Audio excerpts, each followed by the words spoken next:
Velasquez, I'm getting better. From the from the Jeffersonians, please welcome Alex Velasquez.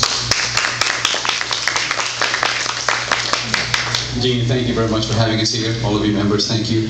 I am with the Jeffersonians, the most conservative political association in the state. And whatever notes you don't catch from me, you can look it up at nobond.org. That's spelled N-O.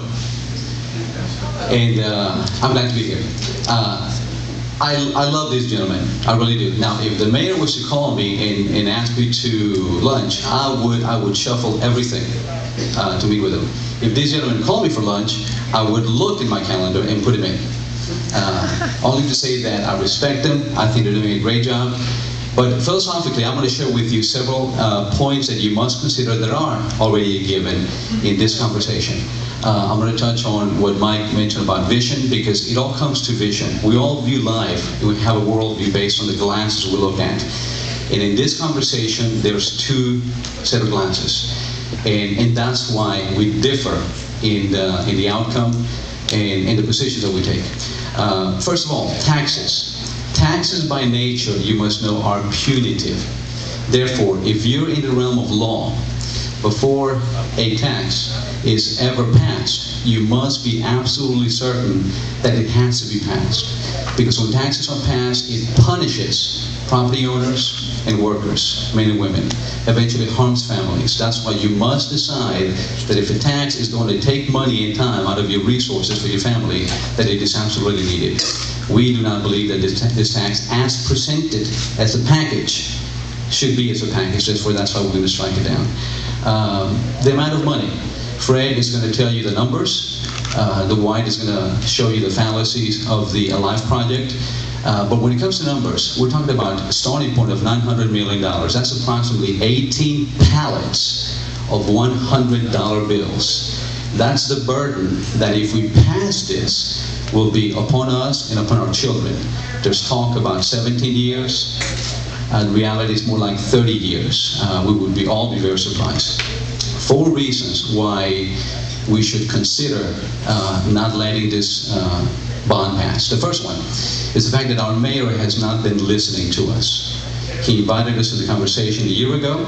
He presented this, in his mind, this pretty-looking girl to us. But we decided, no, Mayor, on a 51 to 49 vote, she's not what we need. She has an ugly face. So he came back to us this year and simply has brought the very same girl with more makeup on it.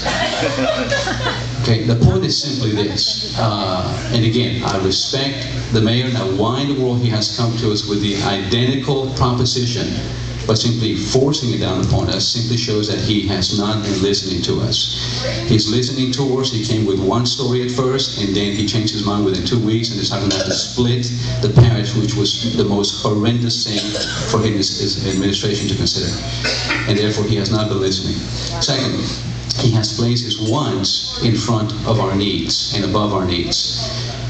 Do we need 3/4 of the items in the proposal? Absolutely yes.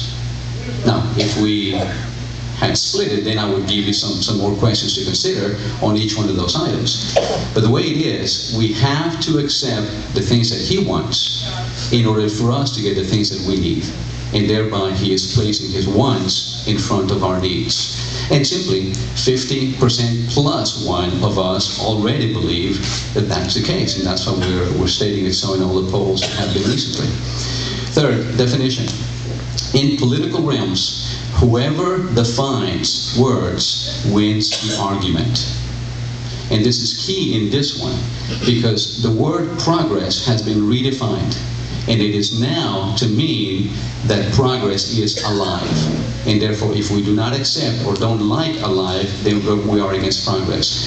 But we do not accept that premise. We do not agree with that definition. Therefore, we will not pass this bond. And fourth, jeopardizing it. Because of all the above, in our needs, the needs of our deputies, of our policemen, of our jail, of our synchronization of lights, and all those things, 3/4 of it, which are needs, are being jeopardized because of the ones that's been pushed upon us. We are all in the same boat. And the way that I look at it, us Jeffersonians look at it, is that regardless what happens, we are all going to lose. If this passes, it'll be a huge, unnecessary, and illegal, and immoral burden upon our families. If we succeed in defeating it, we will still all lose because we will miss out on the needs that are most pertinent upon us. Gene, members, thank you very much for your time.